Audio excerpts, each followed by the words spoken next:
Hey yo, what's good though? Soul here, and welcome back to the story mode.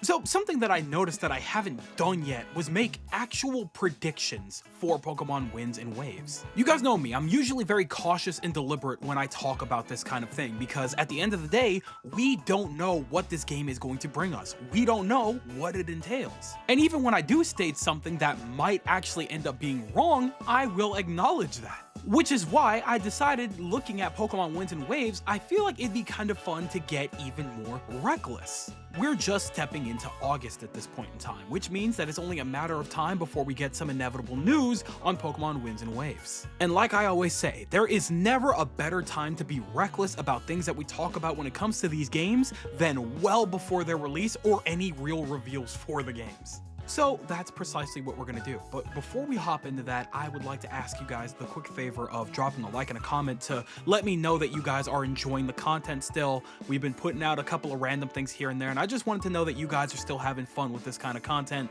or maybe if there's something that you'd like to switch up, or maybe some things that you would like to see. I also want to make sure I'm not shadow banned, if I'm being honest, but you know, let's just play things by ear, right? And again, any video ideas that you may have for me, whether it be for this channel or even my side channel, so side quests, make sure to join up in the Discord, where we have a really fun community where we have a lot of different debates and discussions all the time. I also have a video ideas tab in there where I post all of my video response prompts so that if you respond there, you get priority on the response videos. But again, any videos that you would like me to make, topics you would like me to talk about, feel free to post them in there. We'll gladly discuss it. But alright, I think that's about enough yapping. Why don't we start getting into business? Grab a seat, grab a nice cold glass of Fanta, maybe grab yourself a little meal, maybe some salmon with some kettle corn seasoning on there, mixed with a little bit of garlic ketchup, while we talk about my extremely early predictions for Pokemon wins and waves. My very first prediction is that this game is going to feel better than it ever has before. We are now living in a post-world of Pokemon Legends Arceus, Scarlet and Violet, and Legends ZA now. And if there's one thing that we can agree upon across all three of these games, you know, maybe debatably Scarlet and Violet, it's that the gameplay has progressed and started to feel much better over time. Movement feels a lot smoother and cleaner. General gameplay in and out of battles feels a lot quicker. You are moving from thing to thing, place to place, battle to battle. Frankly, I think we're starting to peak with how smooth and fast we can get in and out of battle. Which is why I fully believe that this gameplay system that we're about to see in Pokemon Wins and Waves is going to be a culmination of everything that they've learned so far. Like I've been saying for a long time now, I feel like the shift from Pokemon Legends Arceus to Scarlet and Violet was a lot heavier given the fact that those games were in development at the same time. They wouldn't have been able to release within the same year otherwise. And because they likely didn't really cross-reference one another all that much, they weren't really able to implement all of the ideas that they got from Legends Arceus into Scarlet and Violet just yet. Namely, the more freeform catching situation that they had going on. Part of me still feels like it's very likely that they're going to do their best to differentiate the Legends series from the generational titles, but I still think that there are some examples that they could take away from both Legends Arceus and ZA that could make the best of both worlds when it comes to Pokemon generational titles. And in this case, with Winds and Waves, we've learned a lot so far. And I feel like I have it on good authority to believe that we are going to see the fruits of that labor. The next thing that I have listed here is that I think that the story will likely be just okay. Now, to be very clear, the story in both Pokemon Scarlet and Violet and Legends ZA were both very good to me. I liked what they presented in those games. But because of those games, I feel like I'm inclined to temper my expectations a little bit and not expect a super serious next level story and plot out of this next game.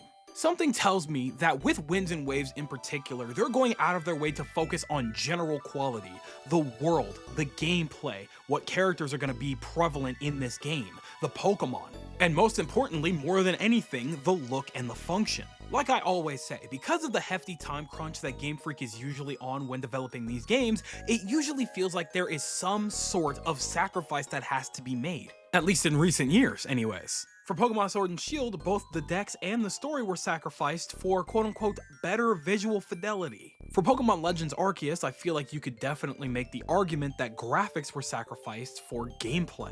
For Pokemon Scarlet and Violet, graphics and function were sacrificed for story. And in Legends ZA, I feel like a little bit of quality and resolution was sacrificed for function. But, you know, frankly, a lot of different arguments can and will still be made about those sacrifices. So to get back on track here, when it comes to Pokemon Winds and Waves, while it is very good that they took another extra year to really make sure that this game was primed and ready for Switch 2 next year, possibly for the holiday season, realistically, they're still working on a little bit of crunch time, so it just generally would not shock me if there was some form of sacrifice to make sure that the game functioned and looked good. And because of everything that happened with Pokemon Scarlet and Violet, I do feel like they're gonna definitely make sure to put an emphasis on the gameplay aspects as well, which means that one of the things that could easily be sacrificed is definitely the story. Now don't get it twisted, I could absolutely be wrong on this and they could be cooking with this story as we speak. I could have absolutely no idea. But based on the sacrificial patterns that we've seen so far, I feel like story is definitely primed and ready next up to bat. As things stand, not a single person can predict what's actually happening with the story, and that includes me. So I could be completely off the mark with this. They could have something extremely special on their hands, but I think for the sake of general quality, if the writing wasn't really all that strong, I don't think that I would be all that surprised or really all that mad. If the game looks good and functions well and is fun to play, then we got something higher quality than most Pokemon games that we've had for the console generations so far. As long as we don't end up with a Pokemon Sword and Shield situation, I'm okay with kind of a weaker story. I'm not okay with almost no story. But again, I hope I'm wrong, and given the fact that we do have this extra year, let's hope they're kicking things into high gear. Bars. Anyway, now this next one is gonna be a little confusing, especially coming hot off the topic that we just got off of, but hear me out. I believe that the characters that we're gonna see here are gonna have some of the best designs and some of the best general direction and development that we've seen in the series. But Soul, what in the world are you talking about? You just said that you suspect that the story's probably gonna be on the okay side. How in the world are these characters going to surpass that and have stories better than the story itself? Let's just make it clear that I do fully believe that even though an overall story might not be the strongest thing, individual characters can still absolutely stand out from that story. I'm about to grab a crazy outside source for this, but hear me out. I think that most people can agree that the story of Sonic the Hedgehog 2006 is absolute cheeks. A lot of the involvements were messy, time travel is always an absolute mess, and just overall it didn't really tie together to make something that made too much sense, even if it did make an impression on a lot of us when we were younger. It's a passionate story, but not a well-written story. But I think that most people can agree that before Sonic X Shadow Generations, Shadow the Hedgehog's presence in that game is some of the best we had ever seen him before and after that. Shadow, and debatably maybe even Silver's characters in 06, were some of the most interesting and probably the best things about 06. Nah, well, Silver's debatable, but Shadow definitely much less so. The point is, he had some phenomenal character development throughout the story of that game, and it definitely showcased itself throughout every interaction that he ever had with other characters. So, in turn, likely unintentionally, his story definitely surpassed the overarching story in a lot of ways in terms of quality and development. So, why do I believe that this is going to be the case for Pokemon Winds and Waves? Well, if you saw my most recent video on Pokemon Winds and Waves talking about the triple storyline format that they're likely going to use for open world games going forward for Pokemon, then you would understand that I feel that them utilizing this format allows for them to have much heavier emphasis and focus on individual characters outside of side quests. There's a lot more freedom with these formats that allowed for them to focus and hone in on very specific storylines for characters. I really do think that Penny and Arven are prime standout examples here, and I think that we're probably going to get something very similar with Winds and Waves. And just by the way things were handled in Pokemon Legends ZA, you could tell that the devs were definitely a bit more antsy to tell more individual stories utilizing a lot of these characters, especially with the way that they were writing the relationships between these characters, because we all spent so much time together that the city in of itself came to know one another very closely. And I feel like that's a solid prime example of what we could be seeing going into this next game too. So in turn, even if the story in of itself isn't the strongest thing we've ever seen from the franchise, I think that we could still potentially get some really solid character writing out of this. You could definitely see them on the precipice really trying to push that border when it came to the characters, and I feel like they're really going to put pen to paper with this one. Regardless though, whatever writing happens to be in this game, I hope that pen is on fire. The next thing that I have listed here is the fact that we still won't have side quests. I mean, this is a pretty obvious one, right? They have never had traditional side quests in any of the mainline generational titles. Why in the world would they start now? Now, of course, this is obviously something that I hope that I'm completely wrong about. Going into this next generation of Pokemon, our first within the double digits, I would really hope that they would take some more risks and do a little bit more. And as I've said time and time again at this point in regards to RPGs, side quests are one of the most important aspects because it's what takes you around the world and gets you to know individual characters a little bit better on a deeper level. So it was always baffling to me that until the Legend series, we never utilized traditional side quests for whatever reason. And while I could sit here praying and hoping that they finally change their minds and do something unique with this game and give us side quests that take us around this new world, I don't think they're gonna go out of their way to do that, especially when, you know, for the most part, they haven't really had trouble doing that anyways. So I'm not gonna hold my breath about it, but this is absolutely one of those things, more so than pretty much anything else, that I really do pray that I'm completely wrong about. The next thing that I have predicted here is that the customization is probably gonna be mediocre. Coming hot off the heels of Pokemon Legends EA, I was fully anticipating for pretty much every game we got afterwards for a good while to have some probably most likely lackluster customization options.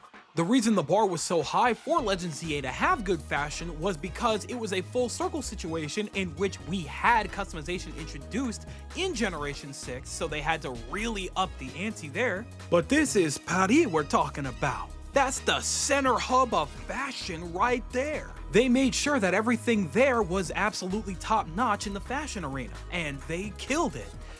They're not gonna kill it again, not like that.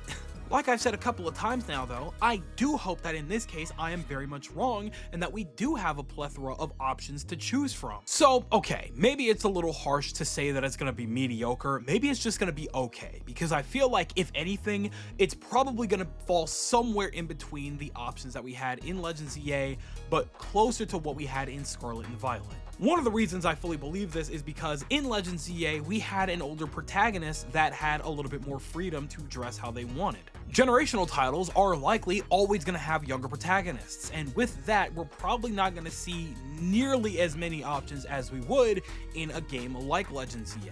So I think it's best to assume that we're not going to get the crazy cosmetic options and things like that within this next game. If I'm wrong, great, I more than welcome it, but I would not be shocked if I'm not. This one's going to be insane, but I actually don't think that the gimmick is going to actually be weather related. Just like Dynamaxing and Gigantamaxing had nothing to do with the actual title of the game, I feel like it's safe to say that we're looking at a very familiar situation in which we are not going to be actively using the winds and the waves as a gimmick. We already have those implemented as gimmicks through weather. I have had a very hard time seeing how exactly they're gonna make this work in a way that they already have it made work decades ago. We're gonna get a mechanic that's completely unique and still somehow completely left field from what we're expecting. We are likely going to have some heavy gimmick that's gonna take us underwater. Maybe, just maybe, we could have a gimmick or a mechanic that implies we could be doing something down there when it comes to battles, but at the same time, I don't know, I'm not really inclined to believe that it's gonna be anything all that hefty that's in relation to the names of the game. Hey, your guess is just as good as mine as to what the gimmick will actually be, but I am willing to bet that it's not actually going to be weather related.